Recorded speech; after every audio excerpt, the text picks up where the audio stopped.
Stein always finds ways to innovate the Goosebumps series, which really shows his creativity as an author, right? I mean, it shows everything he's capable of in terms of his writing, in terms of creating new storylines, in terms of always bringing something new to the series. And sometimes, unfortunately, you get pieces of writing that just seem out of what he's used to, and they kind of bring down the series. Like, for example, The Haunted Mask. Haunted Mask, although it being nostalgic, it does a lot of things that the fans are shocked by and doesn't really feel like what Goosebumps should be in a sense because it has good writing, it has good characters, it has a good premise, it has good scares, it deals with the effective moral of becoming more confident but at the same time losing yourself. And that stuff is too deep, it's too good for Goosebumps, and you don't want that in the series. You take that out. You have Are You Terrified Yet, which deals with real life horror done in an effective way with probably one of the best main characters ever. But that really doesn't help Goosebumps because, again, it's not what you expect and it's missing the number one thing that a Goosebumps book needs, which is a talent show. So you got to take that out of there. And honestly, I've been reading my first Stephen King book, Night Shift, and it has actual horror, actual scares, a lot of different creative stories. And I'm sitting like, bro, do you think you can be what R.L. Stein's Prime is? No, of course not. They say, oh, R.L. Stein's the Stephen King of, kids horror. First of all, he's never made a puppet book. Ever. Which, first of all, that diminishes your quality as an author. You haven't had a talent show in the night shift. I didn't see a single talent show in Night Shift, which means automatic deduction of 50%. All right? And you didn't have people turning into puppets, which that honestly right there is probably one of the greatest writing decisions I've ever seen within the past century in terms of horror in general. So he's got you beat, Stephen King. So this book right here, I think is innovative. I think it shows the true quality of Stein's writing. It shows another talent show like it is in every puppet. The fact that there's a talent show in every puppet book, to me, shows consistency.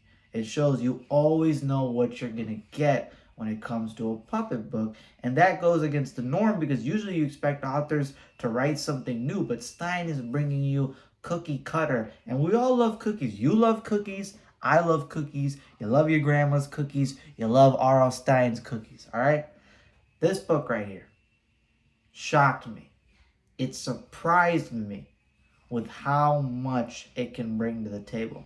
It surprised me with how much of a piece of shit it is. Why would anyone read this book? It is possibly one of the worst puppet books in the entire series. It is straight trash. Do not read this book, okay? This book right here is the most boring book I have possibly read from Goosebumps in a long time. This book put me physically to sleep. I was 15 pages in, and I literally took a nap because I got bored. And I woke up and tried reading more, and it was just as painful. All right, this book is like if it's your 15th birthday, right? It's your 15th birthday. You got your homies over, you're chilling there, you on the PlayStation. If you on Xbox, click off this video. If you on PlayStation, hit that like button.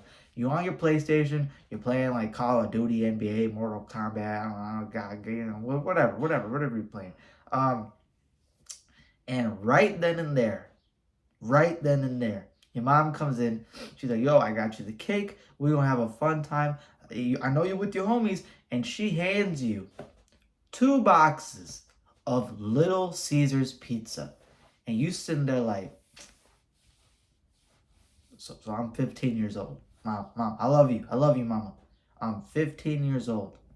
And you brought Little Caesars pizza to my 15th birthday party with my homies. First of all, this is cardboard with cheese on it, all right? And the sauce is straight paint. The sauce is paint. It's cardboard with cheese on it. And after 20 minutes, it becomes uneatable. Okay? That's what this book is. This book is getting handed Little Caesars pizza on your 15th birthday. I am an adult reading this book. This book is cardboard with cheese on it. The good parts are just the red paint sauce. And after 20 minutes of reading this book, aka after getting through like 20 pages of this book, because that's how long it takes to read this book with how boring it is, it gets stale and it becomes uneatable. So after 20 pages in, you're like, I can't even finish reading this. But you push through like it's the military and you keep eating it. All right? You keep reading it in this case. That's what this book is. Okay. Let's talk about the story. There's not much, but we're going to talk about it. All right? So there's a prologue. This is obviously... Oh, by the way, welcome to my reviews. My name is BD Horror. If you end up liking this review, hit that like button, hit that subscribe button. Free way to support me. Free way to know that you guys are engaged, and comment down below. Let's get on with the review. Okay, this story is a Most Wanted book, right? Infamous series for not being that good, but Most Wanted. This is a book in there, and I believe it might be the second only puppet book in there. If I'm wrong, I think Son of Slappy's there, and then this book. So this book has a prologue, as most Wanted books have. And the prologue is about Ben and Jenny, and they are twins. They are on their 5th birthday party, and their mom invites a performer, which is a guy in a wizard costume who has 3 different puppets, and his name is Whiz Bang the Wizard.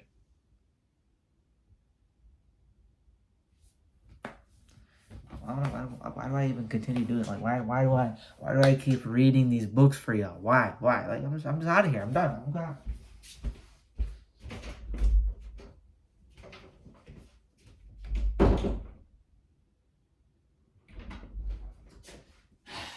You know what? Whatever. I gotta continue doing this for y'all. Okay? His name's Whiz Bang the Wizard. He's performing with some puppets. You have a princess. I think you have a knight. I think it's a knight. And then you have Sultan, which is like a king, like a Middle Eastern king, I think. I don't know. So you have the 3 puppets. And then as he's performing with them, things unfortunately go wrong because he invites Ben and Jenny to come up there. And I think Ben gets bitten on his nose. And then when Jenny goes up and tries to puppeteer one of the puppets, it like swings its hand back and smacks her right in the nose, and both of them get hurt. They all start crying. They're all freaking out as to why the puppets are beating them up. And then obviously Whiz Bang the Wizard gets freaked out, and then he runs out of there. And that's the prologue. I know this prologue is one of the greatest pieces of fiction. Psych! It is one of the most boring prologues I've read, especially compared to like Zombie Halloween. Yo, Zombie Halloween's prologue is straight fire. And then you get this, right? This prologue is basically like, you know, not to flex or anything, but it's basically like, all right, you got the Aqua de Gio cologne. This Aqua de Gio cologne right here is Zombie Halloween's prologue. All right, smells fire. You rock it. You get all the ladies. You go out to the club, and then you got the Axe body spray. This is the difference. This is Zombie Halloween. This is the prologue to this book, okay? But unlike putting on this Aqua de Gio, going out and get ladies' numbers, all right? You get this, but you don't spray it on yourself. You open it up, aim it right in your mouth, and that's what you do with this book, okay? All right, prologue's done. Then you go on to the modern story, Ben and Jenny. Ben and Jenny are now older. I believe they're like 12 years old. And now they are basically rivals with these 2 other twins. I think their names are Anna and Marie. I don't know what their names are. I think one of them was, I don't know. Maybe I'm just going to call them Anna and Marie for now. Goosebumps character names are not that important. They have these rivals who are very good at everything, always bragging about how smart they are, how much better they are than everybody. And obviously Ben and Jenny can't stand them. They don't like them. And right now, shocker, there's a talent show upcoming. Every puppet book has a talent show. What can I say? Talent show coming up in this puppet book. Shocker. And, you know, the Anna and Marie are going to be in there. They're going to be doing a puppet act. And Ben and Jenny want to participate inside of the talent show because they want to defeat these guys. But they're wondering, you know, we don't have any talents that can beat Anna and Marie. These guys are perfect. These guys are like the most like straight A, like wonderful students. How are we gonna beat these guys with their puppet act? So they go and meet up with their friend. I think his name is Jonathan Sparrow. I think his name's Jonathan Sparrow. Um, Maybe Jack Sparrow. I don't know. There might be like a Jack Sparrow joke in there. I don't know. Maybe Jonathan Sparrow. And his nickname is Bird. Bird. That's right. Across Goosebumps, for the books I've read, there have been 3 straight birds. All right. You have Samantha Bird from Be Careful What You Wish For. That's what they call her, Bird. You have Bird from Say Cheese and Die. I think there was a dude in there named Bird, tall, lanky dude who was gross when he ate stuff. And now you got this bird. So you got 3 birds. I don't know why Stein keeps naming guys Bird. Well, he named one tall girl Bird. He names the 2 other guys who are tall or something Bird. I think this guy's named Bird because he's got like a parrot nose or something. I don't know. Again, they meet up with their homie Bird. And they go up to Bird's attic because they want to go find some stuff up there that maybe they can use for the talent show. They go up there and they find puppets. And then when they find the puppets, they take them out. They examine them. And right away, his dad comes in and tells him to put those away because, they shouldn't be messing with them. They shouldn't be having them around. He tells him to go put them back. And right away, you kind of get red flags as to, well, okay, this prologue happened with Whizbang the Wizard, where they had these puppets, and now these puppets have ended up in the hands of, Bird's dad. What's going on here? But they see the puppets. They really like them, but, they get them put away. And then they decide anyway to use them for the talent show. And when they decide to use them for the talent show anyway, and they're practicing with them and checking them out, one night, the night before, I think they go to the talent show recital, they feel like they hear the puppets or something moving up in the attic. They hear footsteps, and they're like, is that an animal? Is that the puppets? They go up to investigate. They don't find anything. So the next day, they take in these puppets to the talent show. And what ends up happening is that as they're performing and as they, I guess maybe one of them goes away. I think the 3 main guys go away and Anna and Marie are going up or something. I forgot.